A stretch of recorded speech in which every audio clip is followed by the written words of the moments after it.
Angelica Marie Hatzel, dite AJ, est née le 9 août 1996 à Chesapeake, en Virginie, de sa mère Jennifer White et son père Mel, qui vit en Floride et qui n'a jamais vraiment joué un rôle important dans sa vie.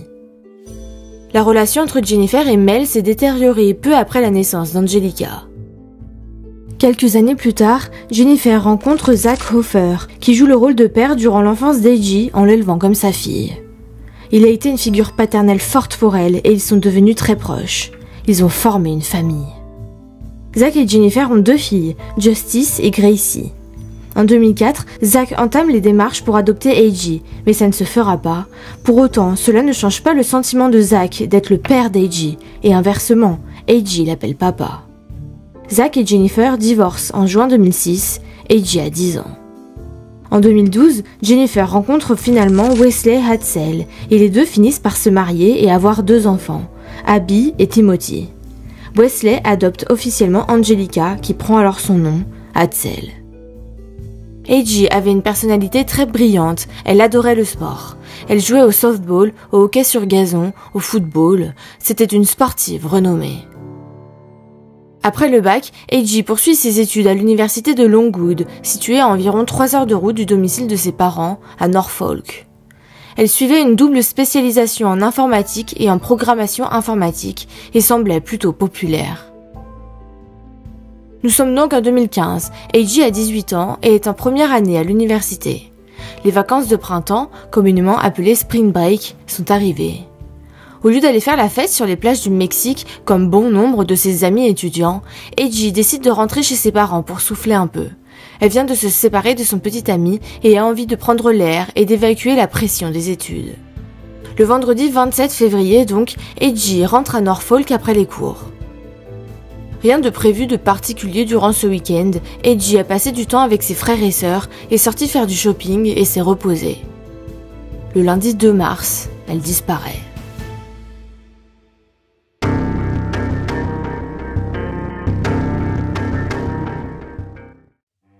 C'est le lundi 2 mars qu'AJ est vue pour la dernière fois. Sa mère lui dit bonjour le matin vers 7h avant de partir au boulot. Son père dit l'avoir vue vers midi à une station-service et lui avoir donné 200 $ avant qu'elle ne rentre chez elle, portant sa veste de softball de l'université avec son nom brodé sur le devant. Dans la journée, elle envoie un SMS à sa mère disant qu'elle sortait voir des amis. Mais lorsque Jennifer rentre chez elle ce soir-là, elle est surprise de découvrir une note étrange de sa fille disant « Chère Madré, avec tout ce qui se passe, c'est beaucoup à gérer ». Déjà qu'il est inhabituel pour AJ de laisser un mot, sa mère Jennifer est d'autant plus abasourdie de voir qu'il est écrit d'une manière très dépressive, presque suicidaire. Pour la sœur d'AJ, Justice, il ne ressemble pas du tout à la jeune étudiante. D'après ses proches, AJ n'était pas déprimée. Elle venait de rompre avec son petit ami, oui, mais elle appréciait ses études, même si ça la stressait, elle qui voulait toujours bien faire. Alors elle souffrait régulièrement de migraines à force de stresser, mais à part ça, elle allait très bien, elle n'avait jamais partagé de pensées suicidaires avant ça. Jennifer tente alors de contacter sa fille, mais elle n'a aucune nouvelle. AJ ne répond pas et ne donnera pas signe de vie ni à sa famille, ni à ses amis. Le lendemain soir, mardi 3 mars vers 21h, toujours sans nouvelles de sa fille, Jennifer appelle la police de Norfolk. Plusieurs éléments au domicile familial mettent immédiatement la puce à l'oreille des enquêteurs. La veste et le portefeuille d'AJ sont toujours à la maison, mais certains vêtements ont disparu. Elle avait apparemment commencé à plier du linge, mais s'est arrêtée en cours de route. Sa voiture est toujours garée devant la maison. Les recherches commencent pour retrouver l'étudiante. Des avis de disparition sont distribués dans toute la ville, des voisins se rassemblent pour effectuer des battues, la famille d'Angelica est mobilisée pour retrouver leurs proches. Sa mère contacte chacune des personnes qu'AJ semblait connaître et son père Wesley dirige les recherches au sein de la communauté, recueille les informations qui lui parviennent et accepte régulièrement d'accorder des interviews aux médias. C'est alors qu'un suspect apparaît. 3 jours après le début de l'enquête, un homme du nom de Corey French découvre un indice troublant en rentrant chez lui après le travail. Il a trouvé une partie de la carte de crédit d'AJ sur le bord de la route. Corey est un voisin d'AJ, mais aussi un ancien petit ami de cette dernière au lycée. Alors le fait que quelqu'un qu'elle connaisse ait découvert la carte semble être une grande coïncidence pour les enquêteurs. Ils interrogent la famille de la jeune femme à propos de Corey et Wesley leur avoue que ce dernier a été obsessionnel envers sa fille, ce qui inquiète d'autant plus les enquêteurs. Corey est interrogé. Il déclare aux autorités que même si A.J. et lui étaient des amis proches, il ne l'avait pas vu depuis des mois. Peu après la découverte de Corey, la police de Norfolk reçoit un appel d'André Barr, un ami d'A.J. Il raconte qu'il s'est rendu chez Corey et que, lors de sa visite, il a vu la veste de softball d'A.J., la même que celle qu'elle portait le jour de sa disparition. Les autorités interrogent de nouveau Corey et retrouvent la veste cachée derrière un coussin du canapé dans sa maison. Mais le jeune homme insiste sur le fait qu'il n'a rien à voir avec la disparition d'A.J. et d'après le détective Benjamin, il a eu une réaction extrême en voyant la veste. L'interrogatoire est intense, mais Corey ne craque pas. Il affirme qu'il ne sait rien, qu'il n'a rien fait. En l'absence de preuves supplémentaires permettant de le relier à l'affaire, les enquêteurs doivent le laisser partir. Mais Wesley ne l'entend pas de cette oreille. Apparemment furieux, il décide de camper devant le domicile de Corey avec une corne de brume et fait livrer une pizza chez lui avec le message « Je sais ce que tu as fait » écrit à l'intérieur de la boîte. Interrogé lors d'une interview, il dit « J'ai senti que Corey French était certainement impliqué et j'ai pensé qu'il fallait faire quelque chose de radical pour obtenir des réponses. » L'enquête prend alors une tournure surprenante lorsque Wesley affirme qu'André Barr et lui étaient tombés par hasard sur des vêtements d'A.J. jetés sur le bord de la route après avoir suivi un tuyau anonyme.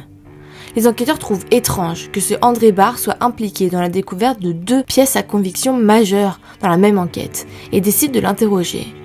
Il finit par admettre qu'il n'avait trouvé la veste au domicile de Corey qu'après que Wesley lui eut indiqué où chercher. Wesley lui aurait affirmé qu'il s'était introduit dans la maison pour chercher sa fille et avait trouvé la veste, mais qu'il ne voulait pas appeler la police lui-même parce qu'il craignait être arrêté pour effraction. Et en fait, Wesley n'est pas blanc comme neige, ce qui n'a rien de surprenant à ce stade de la vidéo car on avait remarqué qu'il était très véhément, voire agressif. En fait, en 1996, 2 chefs d'accusation de cambriolage ont été classés sans suite. 4 jours plus tard, il est condamné à 1 an de prison pour un autre chef d'accusation de cambriolage. Qu'a-t-il fait d'autre? Contrefaçon, agression, violence conjugale, viol, enlèvement et braquage de banque. Pour autant, il ne passera pas plus de 4 ans en prison pour tout ça. Et plus les enquêteurs creusent, plus ils apprennent des choses compromettantes. Quelques semaines avant la disparition d'A.J., Wesley a été expulsé de la maison par Jennifer, car il était sous l'emprise de drogue. Rappelons qu'il y a 4 enfants sous son toit. Jennifer a essayé de l'aider, elle a essayé d'organiser des interventions pour lui, mais ça n'a pas semblé fonctionner. Alors elle l'a mis à la porte, et Wesley a emménagé dans un motel non loin. Il semblerait donc que son histoire de « je suis entré chez Corey et j'ai trouvé la veste » soit inventée. Mais alors, serait-ce lui qui a planqué la veste chez le jeune homme pour le faire accuser? Les détectives commencent à se rendre compte que Wesley était souvent au centre des tuyaux qu'ils recevaient, et chacun d'eux leur permettait de retrouver des preuves. D'après le détective Benjamin, nous en sommes venus à croire, ou plutôt à penser, qu'il s'immisçait trop dans l'enquête, ce qui est un signal d'alarme pour nous. Wesley Hatzel devient alors leur principal suspect. 4 semaines et toujours aucune trace d'Angelica. Mais ses proches ne perdent pas espoir. Sa mère est convaincue que sa fille est toujours en vie et elle la supplie de rentrer à la maison. And then we were talking on our 5 o'clock news earlier from an interview we did previously about how you guys are still strongly under the impression that AJ is out there, that she's alive. Are you still under that impression? Yes, definitely. L'enquête continue. Des collègues de Wesley racontent aux enquêteurs que ce dernier avait un comportement bizarre l'après-midi du 2 mars.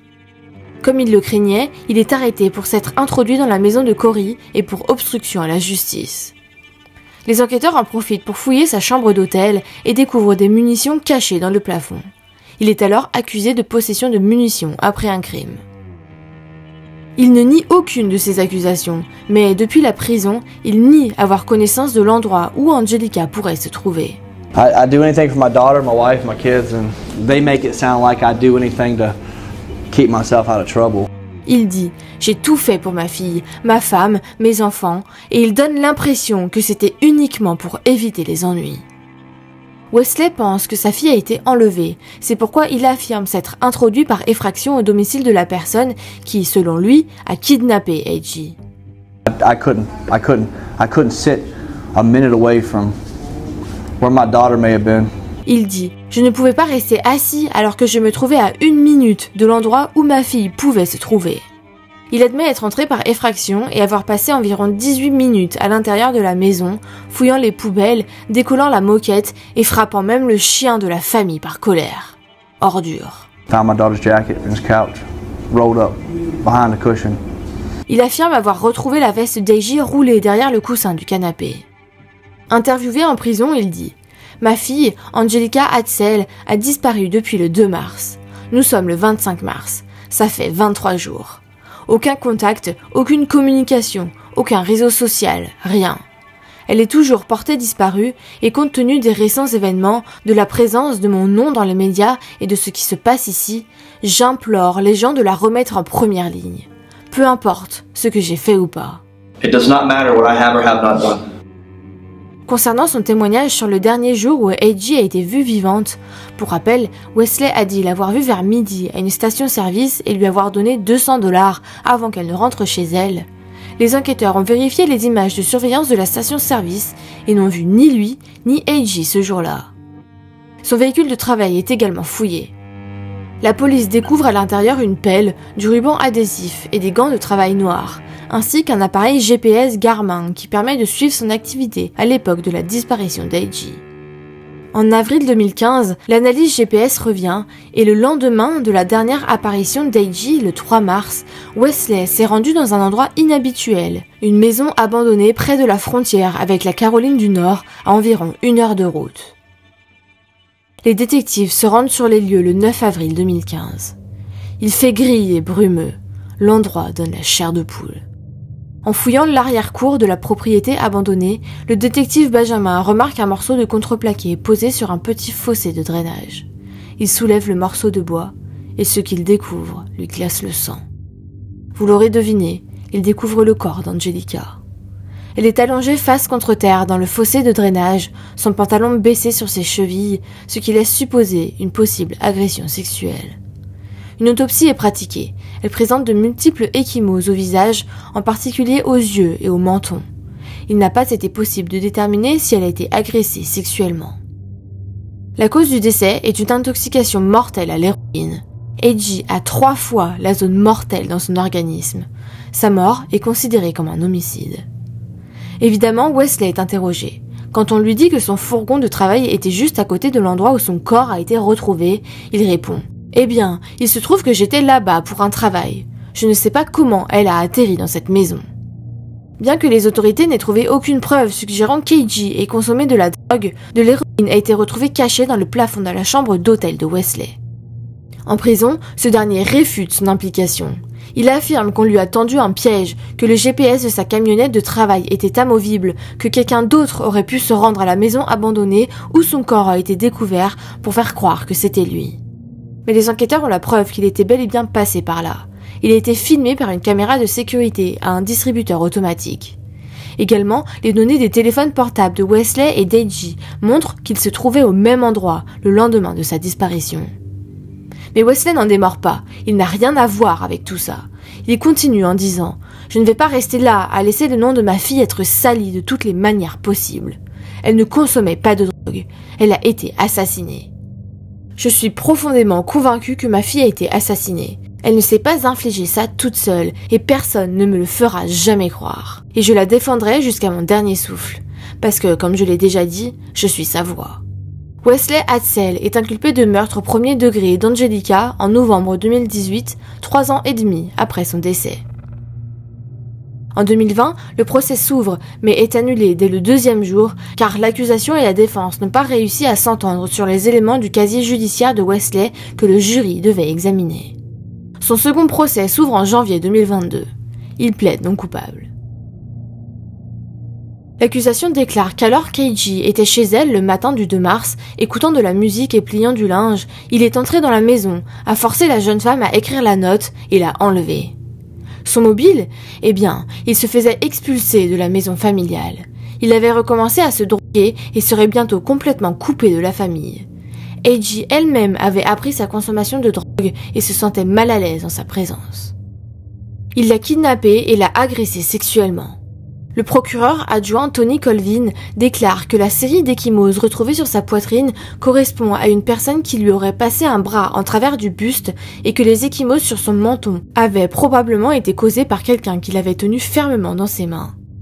Le lendemain, mardi 3 mars, il a acheté de l'héroïne puis a tué A.J. tout en continuant d'utiliser son téléphone pour envoyer les derniers SMS à sa famille avant de se débarrasser du corps.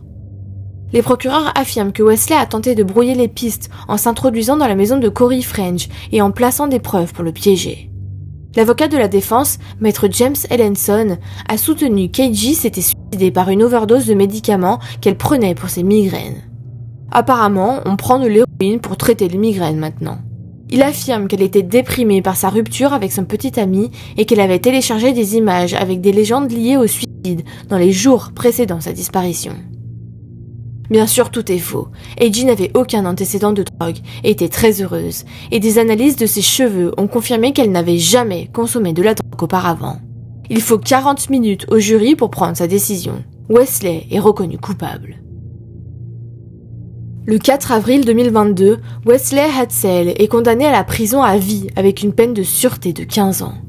Le juge Wayne Farmer déclare « Vous avez pris une belle vie et l'avez jetée comme un déchet ». Lors de l'audience de détermination de la peine, Wesley continue à plaider son innocence, affirmant finalement qu'Angelica s'est suicidée, ce qui, si vous vous souvenez bien, est l'opposé de ce qu'il a dit quelques années auparavant. Il continue de donner des interviews depuis la prison. Il affirme, je cite, « J'ai été condamné à tort pour ces crimes, mais ce combat n'est pas terminé. Je n'ai pas fait de mal à ma fille. » Il dit refuser ce verdict. Il atteste qu'il n'y a aucune preuve irréfutable dans cette affaire, que l'accusation n'a même pas prouvé comment il aurait donné à A.J. l'héroïne qu'il a tuée. Pour l'instant, aucun nouveau procès n'est prévu et Wesley est toujours en prison. Alors d'après vous, innocent ou pas? Et c'était la tragique histoire d'A.J. Hatzel. Si cet épisode vous a plu, abonnez-vous!